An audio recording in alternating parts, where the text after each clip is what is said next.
Hola Sudacalandia y todas sus periferias. Esto es Puto el que lee, tu podcast independiente y autogestivo en su sexta temporada. Yo soy Omar Beretta y esta noche estamos desde Asunción del Paraguay con el querido Mati Mendieta. Hola Mati, bombonazo de mi corazón, ¿cómo va?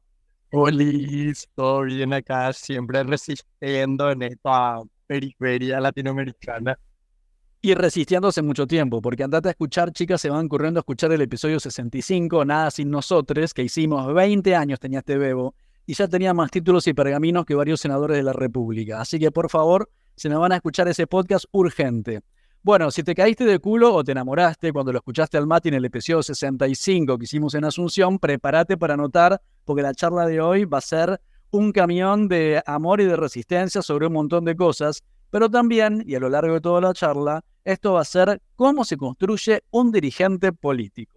Si tenés ganas de activar, pero no sabes por dónde empezar, o te parece que mucho, o no sabes si estás hecha para esto, bueno, escuchá esta hermosa historia que seguro, no sin conflicto o frustraciones, lo llevó a Mati a esta vida que ya es inescindible del activista, del amigo, del estudiante, ya es una parte definitiva central de la identidad de una persona. Bueno, Mati, te vas, volvés, encontrás un lugar de conocimiento, contención, solidaridad, lo habitás, lo activás, lo transformás y después planeás volver a Paraguay para informar, reunir, transformar. Tenemos que empezar hablando por esta vueltita que tuviste en Paraguay para apoyar el arancel cero y la tremenda historieta que se armó con el ejército. Contanos un poco ese cuerpo a cuerpo que tuviste con las fuerzas del orden y de la represión nacional. Y mira, la verdad que así, fue una cosa tan loca, tan imaginaria, porque, bueno, yo organicé a unos estudiantes en la UNILA para que podamos irnos a Ciudad del Este a apoyar a nuestros compas de la UNE, pero no solamente a la gente de la UNE, o sea, tipo, a todas las universidades públicas del país, porque el arancel cero es algo así tan básico para que podamos ejercer nuestro derecho a educación, algo tan lo mismo que tenemos que lograr, que yo le decía a los compas en reuniones anteriores, tipo, si yo y otros estudiantes paraguayos estamos en el exterior y ustedes están accediendo a la universidad pública en Paraguay, que de por sí ya es muy elitista, sigue siendo un privilegio de pocos. Porque yo estoy estudiando en el exterior, accediendo a un derecho que tengo que tener en mi país. Entonces, a partir de esa lógica también, yo, otros compas paraguayos, pero también latinoamericanos, nos fuimos a Ciudad del Este para poder estar ahí en la manifestación que cerramos la rotonda de Oasis, llegamos hasta el Puente de la Amistad con un fuerte cordón policial, que tipo, vos pensás, si yo te contara, si vos vieras la cantidad de policías que había frente a la aduana, vos decís, ay, Santi Peña dice, ay, pero somos un gobierno que quiere dialogar y quiere conversar con todos los estamentos sociales y te pone un cordón policial de 4.000 efectivos ahí para mirarnos de manera violenta y después hostigar. Porque esa mirada después se materializó en un hecho de violencia tan común como eran las prácticas estronistas desde el 54. O sea, cuando la marcha terminó, mis compas y yo dijimos, bueno, vamos ya, tenemos que volver a Foz. Eran las 10:30 de la noche. Cuando nos íbamos caminando hacia el puente, nos persigue un militar y nos dice, tipo, camine más rápido. ¿Por qué están caminando tan lento? Y yo tipo, así, nosotros estamos en nuestro país, podemos circular acá, o sea, nos vas a echar de nuestro país, tanto que ya nos echan luego porque somos unos migrantes. Cuando él dice, nos lanza una amenaza, estábamos 8 personas más o menos, nos lanza una amenaza y nos dice, van a ver si les alcanzo. Y ahí yo le digo a mi compa, mira lo que me está diciendo, empiezan a grabar, hay unos compas que comienzan a grabar, y el man se acerca y me da una patada en la pierna, así, sin que. Y ahí cuando nosotros le reaccionamos y le decimos, pero ¿con qué derecho haces eso? O sea, tipo, no podemos ni siquiera estar en nuestro país, ya nos violentas de tal manera y me propinas una patada y además que ejerces violencia verbal y psicológica hacia otros paraguayos y hacia ciudadanos extranjeros porque habían personas que no eran paraguayos. Entonces, sí, indignante, revoltante, impotente, porque me quedé así, me sentí súper vulnerable, más de lo que ya me sentía, y tan simbólica, porque lo decía un diputado en la Cámara al día siguiente de la agresión. Ese video y esa reacción del militar describe perfectamente, pero perfectamente al gobierno de Santiago Peña. Por un lado, violento, autoritario, pero por sobre todo también cobarde. Un gobierno que te patea de espalda, y que cuando un grupo de jóvenes le increpan, ese mismo gobierno te lo niega en la cara e intenta dialogar. Es así como actúa el gobierno colorado de Santiago Peña, que nos violenta y nos patea en una frontera, porque nos echan, nos quieren echar a las maricas, a las campañeras, a las indígenas, a las negras, a las periféricas, a las pobres, nos echan de este país. Mati, vamos a dar un poco de contexto para las compañeras, los compañeros que no son de Paraguay. Contanos un poco esto, que te fuiste a la UNILA, contanos lo que estás haciendo ahí y contanos esta manifestación por el arancel cero en Paraguay a la que se organizaron para ir. ¿De qué va? ¿Qué está pasando con la ley de hambre cero y todo ese divague semántico de leyes con nombres que no tienen nada que ver con la finalidad que persiguen? Y mira, yo pasé de ser una marica santaniana a ser una marica fronteriza porque me mudé a Foz de Iguazú allá para el 2019 y decidí estudiar antropología, que hasta ahora la gente me pregunta, ¿qué es la antropología? Y yo así, recapítulo de Merlí, busquen en Wikipedia. No es la mejor fuente, pero busquen en Wikipedia momentáneamente mientras yo me formo y intento entender también lo que es la antropología. Porque así, tenés mucho concepto en lo que es la antropología.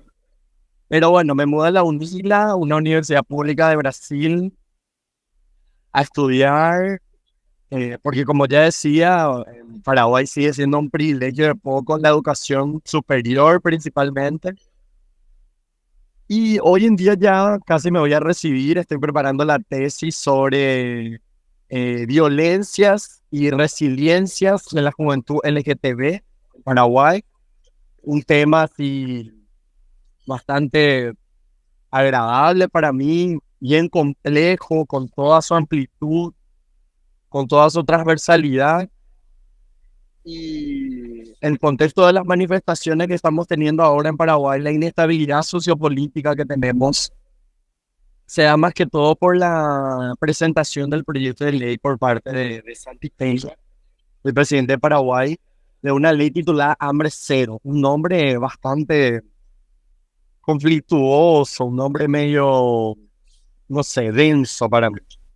Porque es una ley que va a eliminar el FONACIDE, es una ley también que existe desde hace algunos años, excedentes que sé de Paraguay, de Brasil, por el tema de la energía, una ley que financiaba muchas cosas de Paraguay, como son las becas de Becal, el sistema de las instituciones que se enfocan en cáncer, tratamiento de cáncer, la nueva ley de salud mental que fue promulgada hace poquito, material de escolar básica como kits escolares y la ley de arancel cero. ¿Qué es la ley de arancel cero? Es una ley que establece la gratuidad de la universidad pública. Y la gente que no sea de Paraguay va a decir como, sí, la gratuidad de una universidad pública. O sea, la universidad pública te tiene que ser gratuita. Sí, en teoría debería, pero no lo es en Paraguay. El artículo 73 de nuestra Constitución dice que todo paraguayo y paraguaya tiene derecho a la educación pública, gratuita, de calidad, pero eso no se da. Eso no se da porque, bueno, en Paraguay nosotros tenemos solamente 8 universidades públicas para casi 10 millones de personas y la ley del arancel cero fue una conquista del estudiantado Cuando nosotros exigíamos allá por el 2000, desde el 2019, toda la pandemia, nosotros exigimos la gratuidad de las universidades públicas. Y bueno, la ley de hambre cero llega para destruir totalmente no solamente el derecho a educación superior, sino el derecho a salud, derecho a trabajo digno. O sea, entendemos que la educación es un punto inicial de lo que debemos de tener como ciudadanos. Ser ciudadanos, ser seres humanos, partimos desde la educación. La educación es un todo y a partir de ahí tenemos trabajo, tenemos salud, deberíamos de tener. Se crea la ley de hambre cero, se promulga en nuestro Congreso de la Vergüenza y empiezan las manifestaciones. Empiezan las manifestaciones a nivel país, claramente en la UNA. Después se va extendiendo por las otras universidades, la Nacional de Caguazú, de Itapúa, de Ciudad del Este, de Canindeyú, de Concepción. Y bueno, esta manifestación se da así, a partir de los estudiantes, pero después notamos de que es algo mucho más amplio. Toda la ciudadanía después ya se ve involucrada. Y hace poquito, creo que hace una semana, no recuerdo bien la fecha, pasó una marcha multitudinaria sobre Mariscal López en Asunción. Y el gobierno que tanto quiere dialogar, tanto quiere hablar con toda la gente, no nos permitió llegar a Murubicharoga. O sea, nos cortaron la manifestación ahí sobre Mariscal López en Coixet. Murubicharoga es la casa donde vive el presidente de la República. Y bueno, no nos dejan llegar, no nos dejan ejercer nuestro libre tránsito, no nos dejan ofrecer nuestra libre manifestación. Todo mal, ya lo. Hasta que bueno, hace unos 4 días más o menos, se firma un acuerdo entre las universidades públicas y el gobierno. Pero miren lo curioso de este acuerdo, es que lo hicieron todo el gabinete de Santiago Peña mientras Santi estaba de paseo en Argentina. O sea, ¿qué hacía mientras los estudiantes casi quemábamos todo el país? Él estaba en Argentina hablando de que Paraguay es un país conservador y que nunca va a aprobar el matrimonio igualitario ni el aborto. Eso decía Santiago Peña en Argentina, mientras hay una disidencia que está siempre al frente de todas las manifestaciones y de los movimientos sociales, diciendo de que supuestamente somos un país conservador, cuando él habla de hacer un referéndum, cuando nunca se hizo y probablemente nunca van a hacer, porque se van a dar cuenta de que hay una diversidad que resiste y que a pesar de la precarización a la que somos sometidos, estamos. O sea, estamos toda la gente que niega el partido de gobierno, existimos. Los compañeros, los indígenas, los putos, las trabas, las tortas. O sea, estamos. Esto de la ley de hambre cero me hace acordar un poco la ley de libertad religiosa que quiso pasar el presidente Macri en Argentina, que era que en realidad libertad religiosa era que, no sé, si vos sos católico y tenés un empleado puto, lo podés echar porque está en contra de tu religión. Entonces, ley de libertad. O sea, ¿de qué me están hablando? Ley de llevarme puesto todos los principios por lo que venimos peleando desde, no sé, desde la época del peronismo y las organizaciones sociales, ¿no?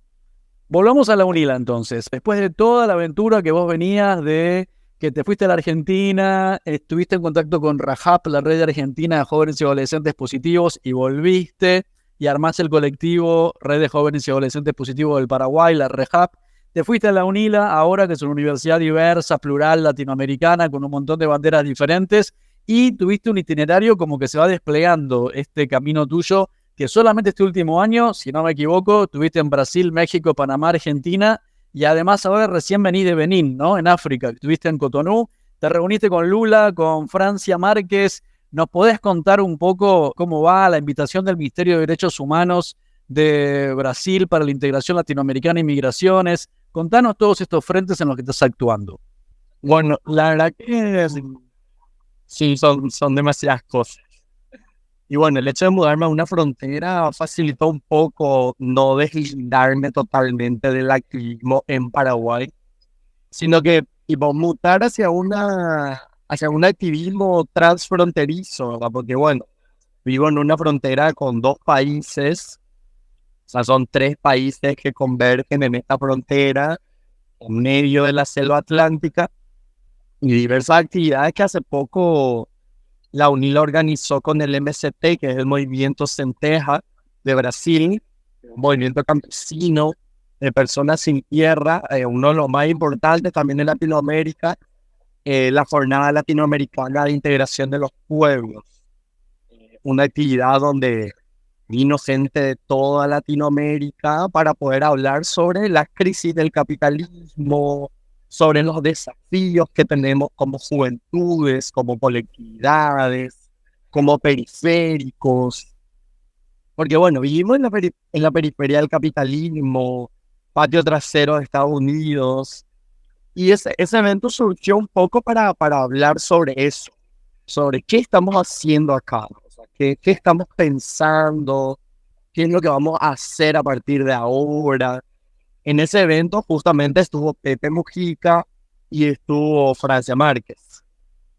Pero estuvieron otras personas re importantes, activistas y defensores de derechos humanos de diversos países.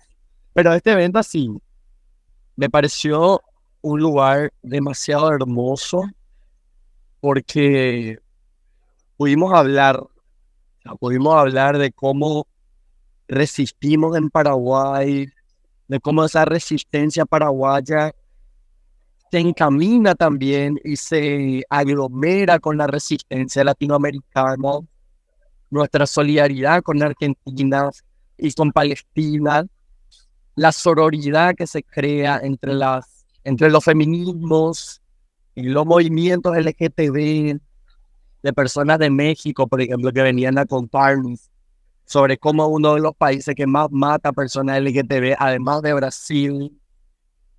O sea, cifras y factos densos que a veces te carcomen la cabeza y decís, y también como, me cuadra y me va a ver la yapota, ¿verdad? Tipo, no sé más qué es lo que voy a hacer, porque me bajonea. Pero después, este tipo de reuniones, y no, más unidos que nunca ahora para planear la resistencia y las acciones de resiliencia. Y bueno, la UNILA, como decía, es un espacio diverso, plural, donde hay muchísima gente de todos los países de América Latina, inclusive de la lusofonía africana y de otros países del mundo, porque hay estudiantes de la India, hay estudiantes de Corea, de Japón, de Taiwán, o sea, tipo, hay de muchos países. Y de alguna forma también me sirvió para poder activar más con otras cosas.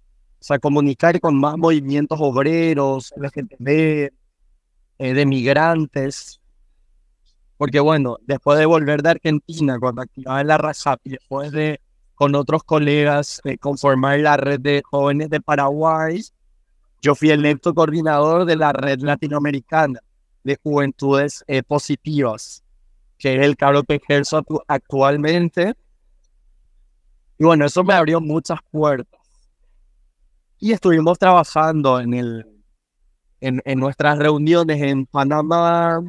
Y bueno, después se vino el encuentro de liderazgos políticos LGTB, que fue en México, ¿verdad? En julio del año pasado. Un encuentro donde nos reunimos todas las lideranzas LGTB, o sea, la mayor parte de todos los países. Y era un encuentro de las Américas.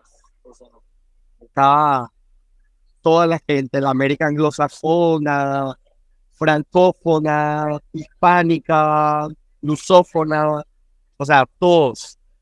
Y estábamos las maricas, las trabas, las travestis, las tortilleras, impresionante. Éramos 800 personas y no sé, yo hasta ahora me emociono porque yo allí le conocí a figuras de la política latinoamericana LGTB icónicas como Erika Hilton, así, No Toleraré, diputada de Brasil, la primera persona trans en candidatarse para la presidencia de un país, si no me equivoco, era de Honduras, personas trans de países históricamente conservadores que se presentaron a candidaturas a pesar de toda la ola de violencia, como Nicaragua, Jamaica, Barbados, o sea, tipo, un encuentro bastante bueno para hablar sobre los desafíos que teníamos como actores políticos Y como futura figura que vamos a adentrarnos también en la política, ¿verdad? En la política porque me apropio de una frase que decía mismo Erika Hilton en ese evento, en el cierre, decía, si nosotros no entramos a legislar, nadie va a legislar por nosotros. Entonces es así, algo tan fuerte, tan importante, un mensaje tan corto pero tan poderoso, que bueno, yo pude rescatar de esos eventos y que bueno, lo estamos replicando acá en la Triple Frontera, en conversatorios que he organizado con otros colegas acá para hablar sobre eso, sobre que Brasil es uno de los países que más tiene actores políticos dentro de sus estamentos gubernamentales. Erika Hilton es la primera persona trans en dirigir una comisión del Congreso, concejalas lesbianas en grandes urbes como Río de Janeiro, Belo Horizonte, y también, bueno, en otras ciudades como Santiago, Lima, Bogotá, Ciudad de México, y un evento así, bueno, y bueno, la Madre África, ¿verdad? Que fue ahora lo más reciente y que me hizo así sentir, no sé. Antes de que pasemos a las reuniones que tuviste en Benín, en África, te quería preguntar, en este intercambio en México, ¿no? A nosotros siempre, bueno, los que queremos mucho a Paraguay, pero que no somos paraguayes, que venimos de otros países, nos da mucha fuerza y mucha impresión la resistencia paraguaya, porque ustedes tienen las condiciones más duras de conservadurismo, si se quiere, y de falta de alternancia política, y al mismo tiempo por eso tienen una resistencia muy resiliente, que está como muy presente, muy bien abroquelada y sobre todo con bastante diálogo con otros espacios de sectores también oprimidos. ¿Cuáles son las lecciones que vos tenés o las experiencias que tenés para compartir con los otros países y qué algo de todos esos otros países que pueda servir para Paraguay te trajiste para casa?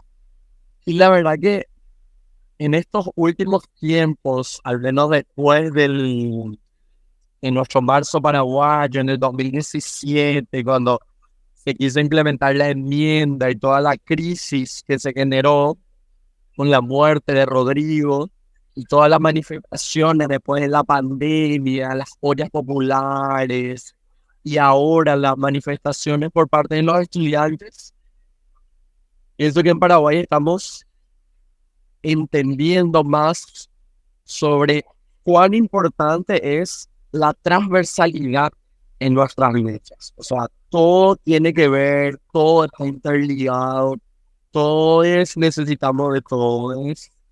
Y tipo, es algo que yo mismo inclusive me he replanteado.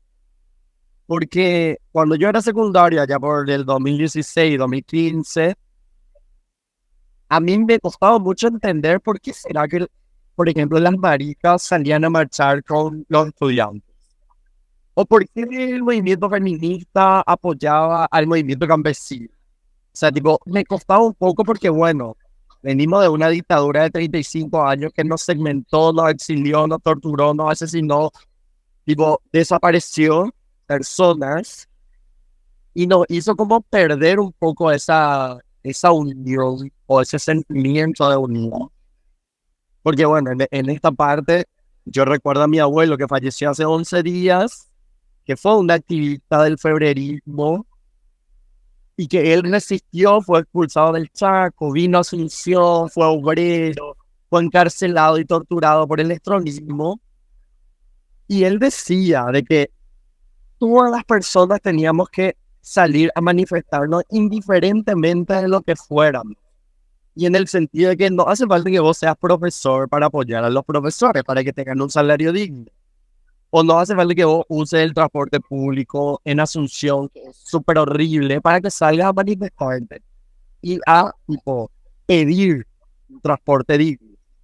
Entonces es como, me pongo a pensar esas cosas, como eso de entender de que nuestras intersecciones y a veces como nuestras individualidades decimos, no, pero yo nomás. Pero no sos vos nomás, porque las cosas que te pasan a vos le pasan a muchísima gente. Entonces, esa conciencia es como algo que yo particularmente lo estoy perfeccionando, por así decirlo, Pero bueno, repensando mucho. Y algunas cosas que aprendí en diversos espacios donde fui, es que bueno, los actores, como las juventudes, por ejemplo, en Paraguay somos un bono demográfico importante. O sea, recordar de que el 70% de la población paraguaya es menor de 30 años. O sea, somos un país súper joven. Y algunas cosas que a veces que vi en los otros países es como ese fortalecimiento de estas poblaciones a partir de espacios más populares. O sea, la gente en Paraguay, yo le suelo escuchar a mi compas decir, no, voy a estudiar derecho para poder postularme para ser diputado o para ser concejal, o voy a estudiar, no sé, administración pública o gestión pública para poder entrar dentro de la legislación, cuando en realidad el hecho de vos tener esa conciencia ya te debería dar la pauta de decir, no, voy a entrar ya ahora a ser candidato a lo que sea, pero colocar cara, colocar cuerpo, para que realmente se pueda ver de que no somos, como decía este diputado en el Congreso, que no somos personas que no piensan que somos todos unos universitarios, que no vamos a fumar y a drogarnos en la universidad, que no somos esa juventud, que somos juventud pensante, que a pesar de todo el empobrecimiento al que somos sometidos, estamos ahí intentando sacar provecho de información de donde sea. O sea, tantos libros enterraron en la dictadura que ahora nosotros estamos desenterrando. No sabemos dónde están esos libros, pero buscamos a full. ¿Por qué digo esto? Porque nosotros no somos pobres por ser pobres nomás. Nosotros nos empobrece el Estado. El Estado paraguayo nos empobrece. El Estado paraguayo colorado hoy nos empobrece. Y nosotros resistimos y somos resilientes, como decías, muy resilientes a pesar de todo. Compartimos un montón en este podcast esto que estás diciendo vos de cuánto que nos cuesta organizarnos para poner el interés del colectivo por delante del individuo, porque claro, es toda una vida vivida dentro del capitalismo, ¿no? Donde lo único que te bajan es meritocracia e individualismo. Y todo el trabajo que tenemos que hacer para imaginarnos alguna posibilidad que sea diferente. Bueno, hablando de esto, de los paradigmas del capitalismo occidental, vayamos ahora al viaje a Benín, a Cotonú. Contanos un poco cómo fue la experiencia de estar ahí, de qué se trató y qué fuiste a hacer. Bueno, como mucha gente no sabe, yo estoy en el Consejo de Juventudes del UNFPA, que es el Fondo de Población y Desarrollo de Naciones Unidas, en Paraguay. Y bueno, ellos lanzaron una convocatoria para que juventudes de todo el mundo se puedan ir a los diálogos preparatorios camino a la Conferencia del Futuro, que son 30 años después de la Conferencia del Cairo, que es la Conferencia Internacional de Población y Desarrollo, que se hizo en 1994.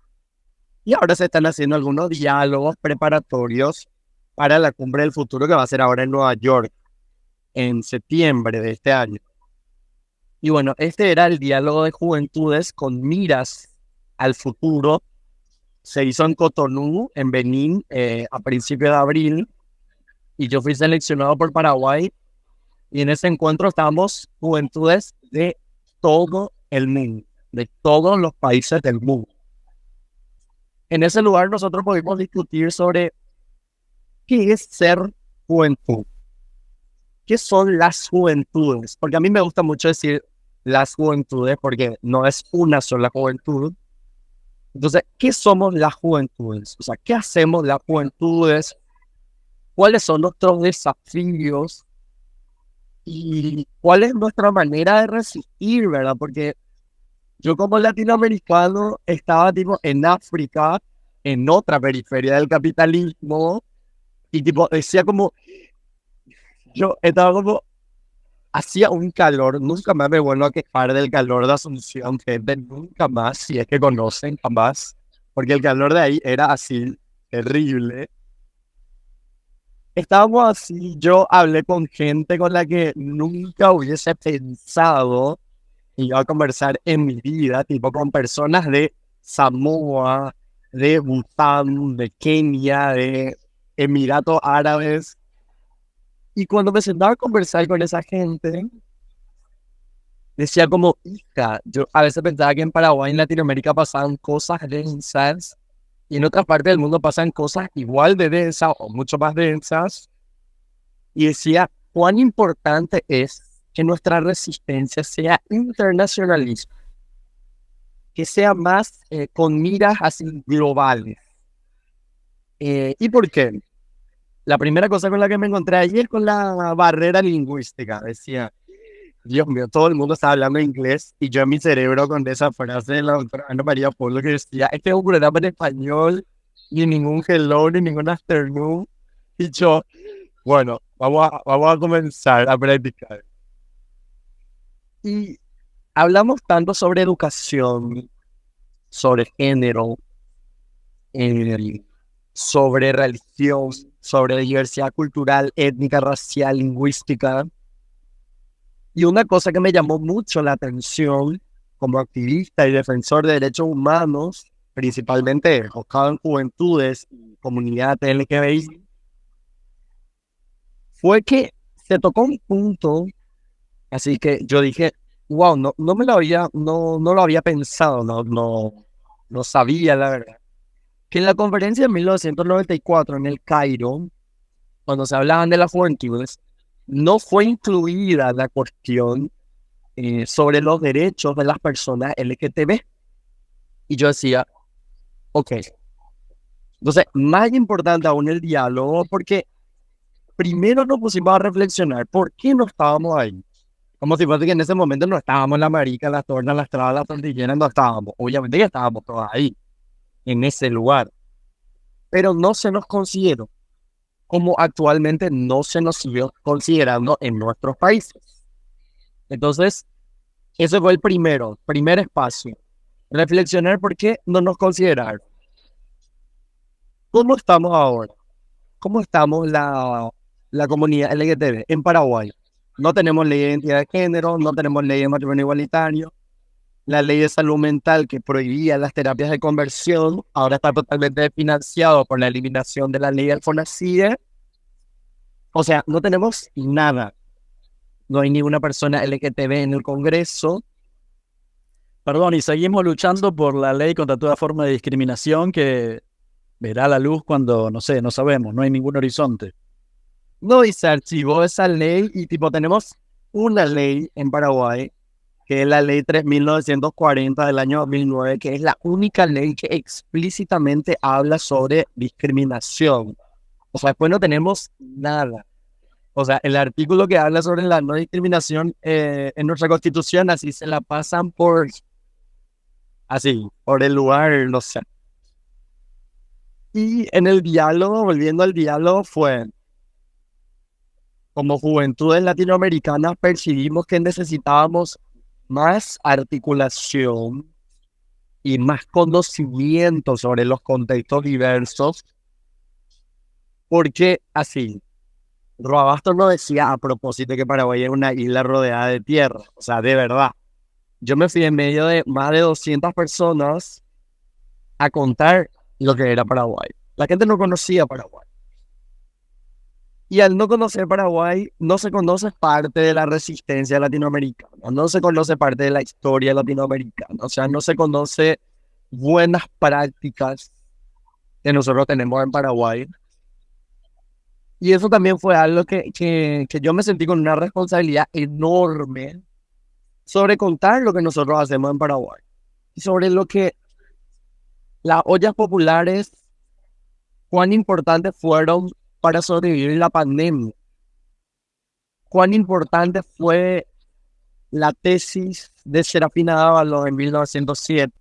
Son precedentes así tan icónicas que no solamente son para Paraguay, es para toda Latinoamérica.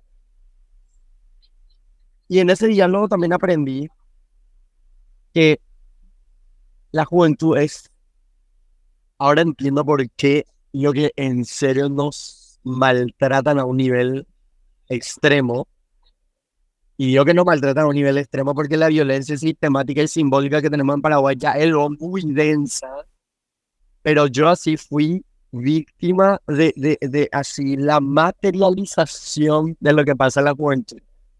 Y quiero nomás volver a ese punto de lo que pasó con el militar en el puente de la amistad, porque el hecho de que un militar me pateara en una frontera, no es solamente el hecho de que esa persona me haya pateado a mi ciudadano paraguayo, sino es como toda la claque colorada insertada en el Estado paraguayo hace con toda la ciudadanía paraguaya desde el 47, o sea, desde 1947 cuando tuvimos la fuga de cerebros, o cuando le expulsaban a Roabastos durante la dictadura estronista, o cuando le exiliaban a Carmen Soler.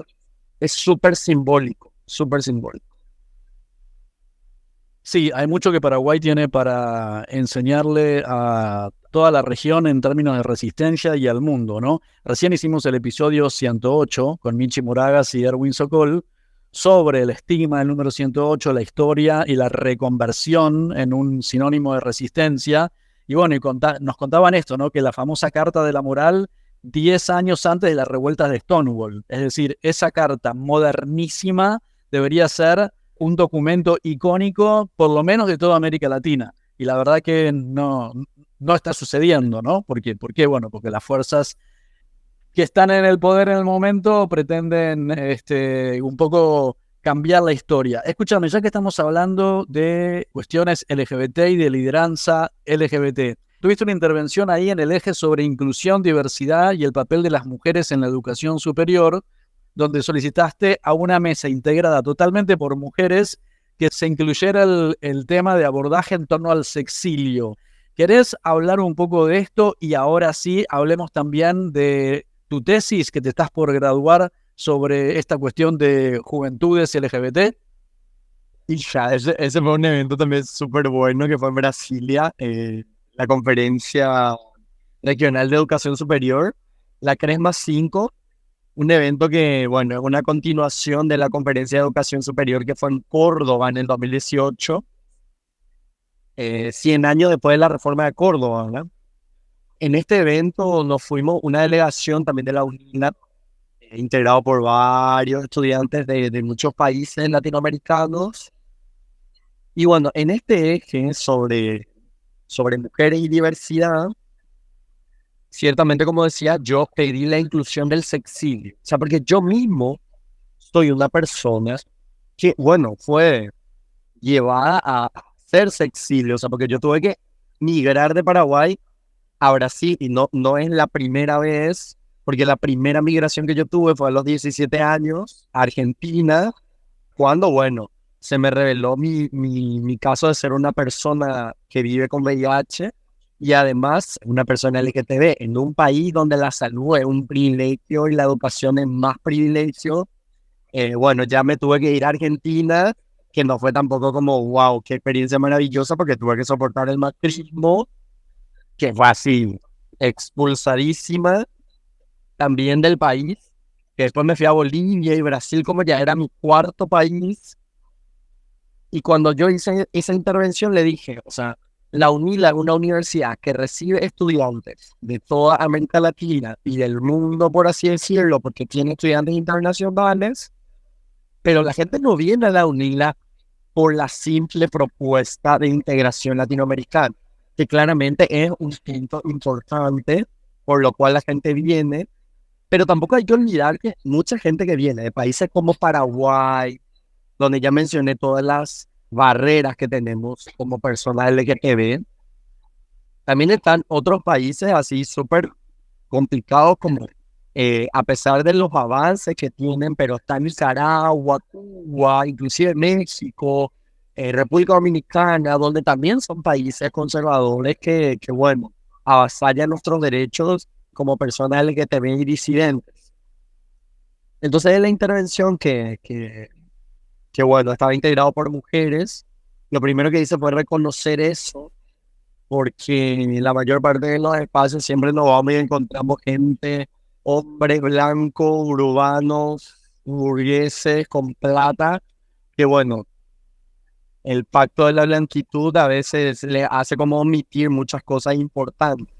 Entonces, el primero fue el reconocimiento de la mesa integrada totalmente por mujeres y que, bueno, la UNILA, como una universidad de integración latinoamericana, fuese la que propusiese el punto sobre el sexismo, porque mucha gente accede a educación superior por esto, porque migra, porque es obligada a migrar y tipo, en condiciones inhumanas muchas veces. Yo soy una persona súper privilegiada porque cuando fui ayudado a migrar, llegué a un lugar un poco más cercano del lugar donde yo estaba, pero hay gente que viene a pie de Colombia, atraviesa la Amazonia, donde hay así casos y denuncias sobre explotación, minería, abuso sexual, o sea, la selva del Darién, el tapón del Darién entre Colombia y Panamá, que son así ejemplos de que debe de ser pensada más la migración con una perspectiva de género y de derechos humanos.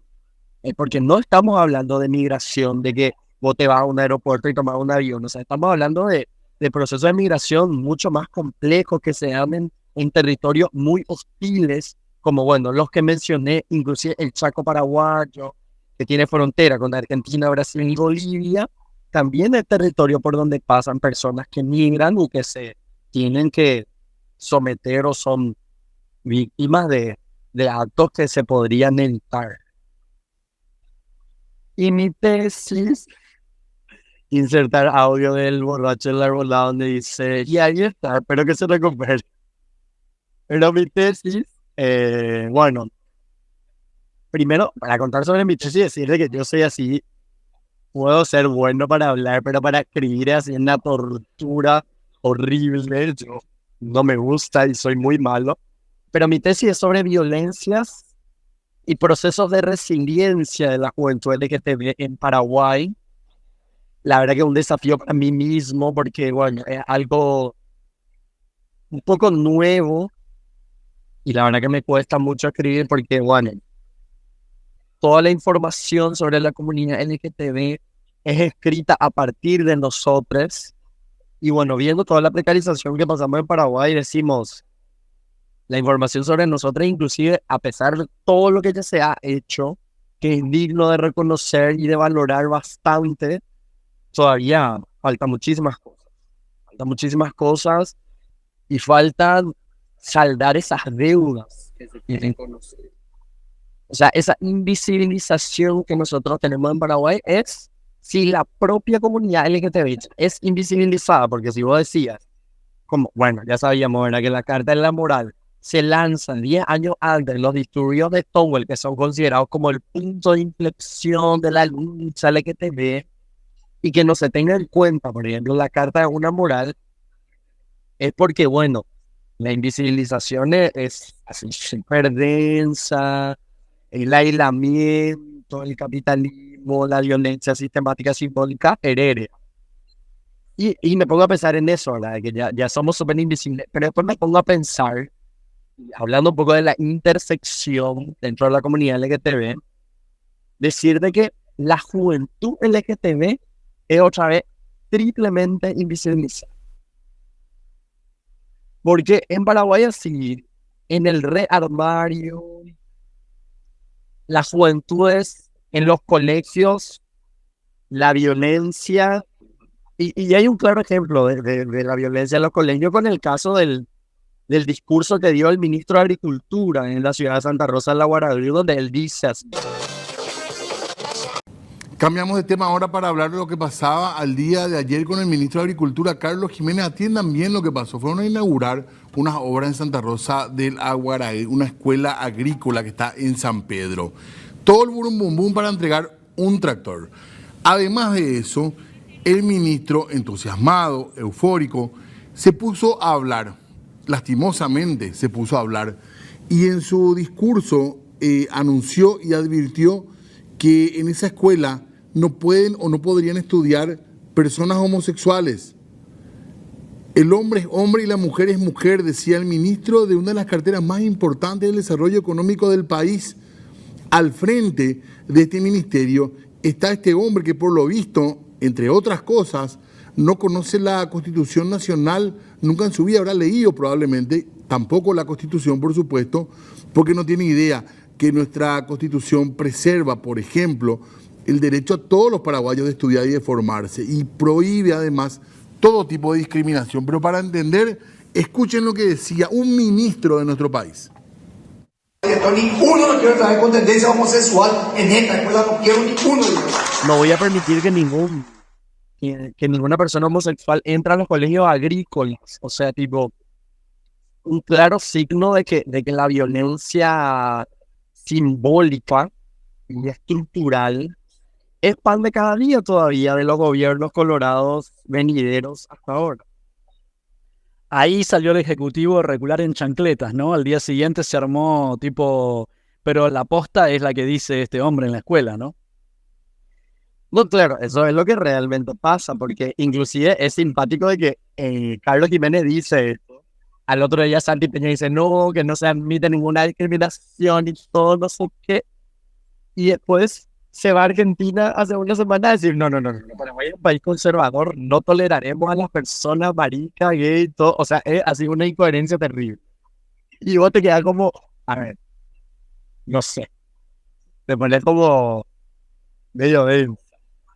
Pero esa tesis también es para hablar un poco sobre eso, sobre lo que yo pasé como joven, adolescente, de que te ve la violencia en mi natal Santa Cruz, que bueno, estudiaba en un colegio católico, donde fue víctima no solamente de bullying, sino de la propia invisibilización por parte de los actores educativos del colegio, después prácticamente la negación de acceso a educación cuando quise entrar a la universidad, todo el encasillamiento que querían generar hacia nosotros, de no, vos vas a estudiar, yo quería estudiar Derecho, por ejemplo.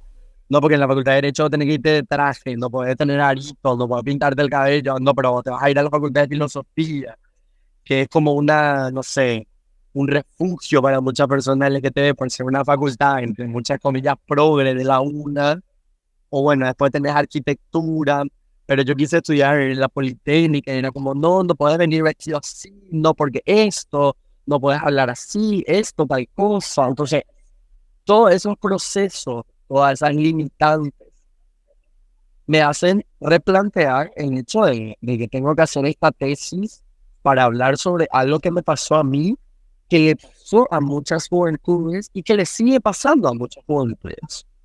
O sea, es como una deuda para mí, pero también una deuda para toda la gente que está en Paraguay y que resiste, porque eso sí, debo recalcar que yo soy una persona privilegiada por migrar, por venir a un país donde sí se respeten mínimamente mis derechos, donde existe una ola de progresismo, pero que igual, eso no quiere decir que nosotros la estemos resistiendo acá también. O sea, cuando yo llegué, estábamos en un bolsonarismo oscurantista terrible, o sea, tomamos la facultad, tomamos la UNILA, era así como, el paraguayo revolucionario que viene acá a querer hablar en una sin de derecho, y yo así, no, en mi universidad, yo soy paraguayo, pero la UNILA es mi universidad también, y luchamos por ella, luchamos por todas las universidades públicas en toda Latinoamérica.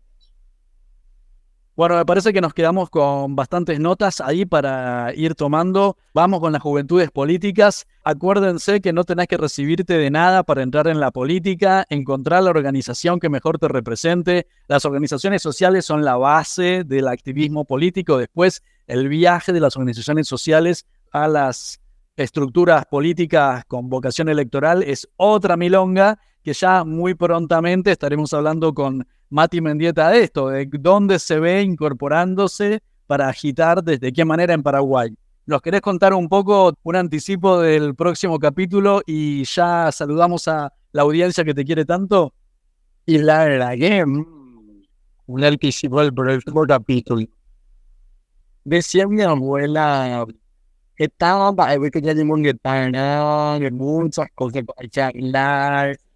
Y la verdad que no sé, no quiero dar un anticipo así como muy profundo, pero sí agradecer a toda la gente que escucha el podcast, justo el que lee, es una frase así que yo veía en los baños de mi colegio católico extremadamente conservador y decía, eso, no voy a leer más. Una vez nomás leí y ya, puto el tema, voy. Entonces, agradecer a toda la gente que escucha, agradecer a todas las personas que me apoyaron en este último acontecimiento que pasó y que me siguen apoyando y que apoyan a todas las organizaciones de base comunitaria, no solamente en Paraguay, sino en nuestra Latinoamérica sufrida y resistente. Y no sé, demasiado feliz lo estoy porque podemos contar, espero que más juventudes ocupemos espacios de incidencia, de comunicación, donde podamos expresarnos más y tipo, me andé ya con es, allá ya pueden, stand-by. Tenemos que estar siempre en movimiento y liderando todo.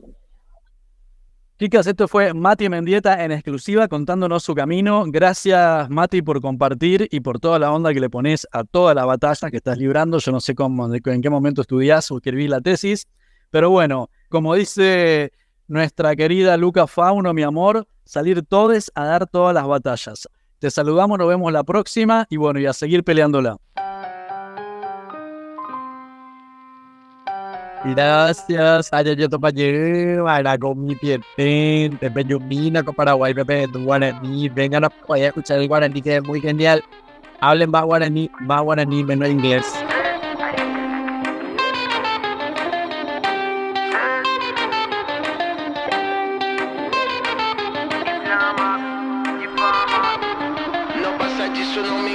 Esto fue Puto el que lee, tu podcast independiente y autogestivo.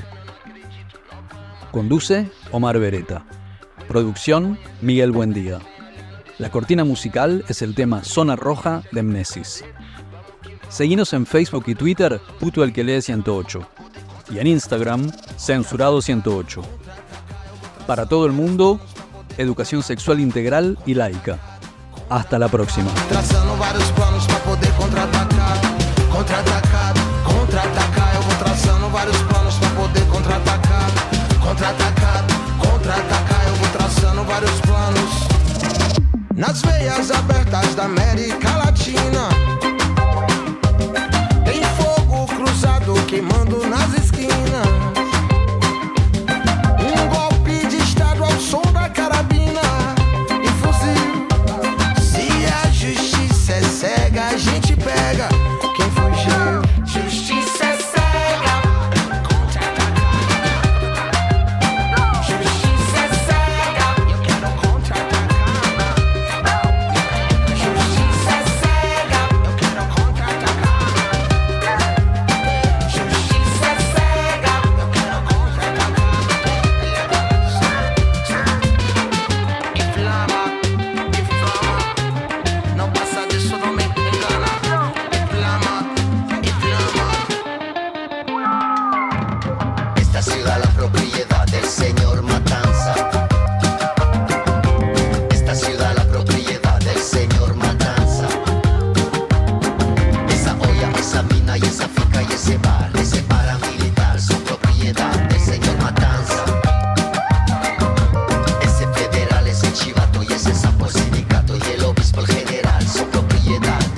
pa'l monte.